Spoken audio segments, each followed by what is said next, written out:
hello guys ඉතින් කොහොමද අදත් අපි ඇවිල්ලා තියෙන වෙඩින් ෆන්ක්ෂන් එකට වෙඩින් ෆන්ක්ෂන් එක තියෙන්නේ අලුත්ගම ඉතින් මේ තියෙන අපි දැන් ෆොටෝ ලොකේෂන් එකට ඇවිල්ලා තියෙන්නේ තියෙන ෆොටෝ ලොකේෂන් එක ඉතින් මේකෙත් අපි බලමු ඉස්සරහට මොකද වෙන්නේ කියලා මේක ගොඩක් වැඩ තියෙනවා රින් ඩ්‍රොපින් එක තියෙනවා එතකොට වෙඩින් ෂූට් එක තියෙනවා ඔය වගේ ගොඩක් දේවල් තියෙනවා ඉතින් එහෙනම් අපි වීඩියෝ එකෙන් අරන් එන්න ඔක්කොම බලමු අපි ඔයාලට මේ ලොකේෂන් එක පෙන්නනවා මේ ලොකේෂන් එක ලස්සනයි අලුත්ගම තියෙන්නේ ඉන්න ලොකේෂන් එක පෙන්නනවා ඉතින් මේක තමා අපිට අද ලොකේෂන් එක හම්බුන ෂූට් එක කරන්න මේක ලස්සනයි මෙතන මේ පාලමක් එහෙම තියෙනවා එතන ලස්සන අලුත්ගම ඉන්න කට්ටිය නම් දන්නවා ඇති ලොකේෂන් එක ගැන එතන අද වෙඩින් ෂූට් දෙකක් යනවා මේක තමයි ලොකේෂන් එක මම ටිකක් ඉස්සරහට පෙන්නන්නම් එනදී අතනත් වෙඩින් ෂූට් එකක් යනවා වෙනවා අද වෙඩින් ෂූට් දෙකක් තියෙනවා මේකේ ලස්සන ලොකේෂන් එක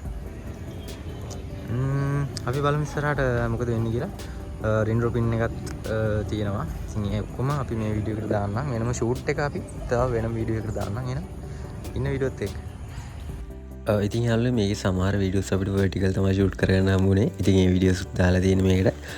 ඉතින් මේ වීඩියෝ එකේ wedding function එක wedding hall එකේ ඇතුලේ surprise dance සහ එතකොට අපි ring robin එක කරපු එකේ හැමදේම අපි මේ වීඩියෝ එකට දාලා තියෙන්නේ.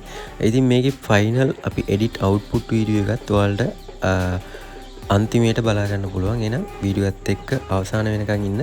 එහෙනම් හැමෝම අපේ channel එක subscribe කරලා bell icon එක all කරලා තියාගන්න මේ වගේ videos දිගටම අපි අරන් එන්න බලාපොරොත්තු වෙනවා වගේම අලුත් වැඩ ටිකක් ඉස්සරහට එන්නත් තියෙනවා. ඉතින් හැමෝම එහෙනම් පරිස්සමෙන් හැමෝටම ජය වේවා. ඉතින් යාළුවෝ ඒ වගේම මට කියන්න බැරි වුණා අපි මේකේ final output video එකට ලස්සන background song එකක් දාලා තිබ්බේ. ඉතින් ඒක අපිට YouTube එකට දාන්න විදියක් නැහැ. ඔයාලා හැමෝම දන්නවා YouTube එකේ copyright වදිනවා කියලා. ඉතින් මේ song එක ඒක නිසා අපිට YouTube එකට upload කරන්න විදියක් නැහැ.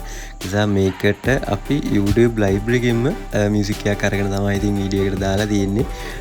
ඉතින් ඒකත් අනිවාර්යෙන් මතක් කරන්න ඕනේ. නැත්නම් අපි ලස්සන music එකක් දාලා තිබ්බේ. ඉතින් ඒක YouTube copyright වදින නිසා අපිට දාගන්න විදියක් නැහැ. upload කරන්න විදියක් නැහැ YouTube එකට. ඉතින් එහෙනම් අපි බලමු video එක අපි final output video එක.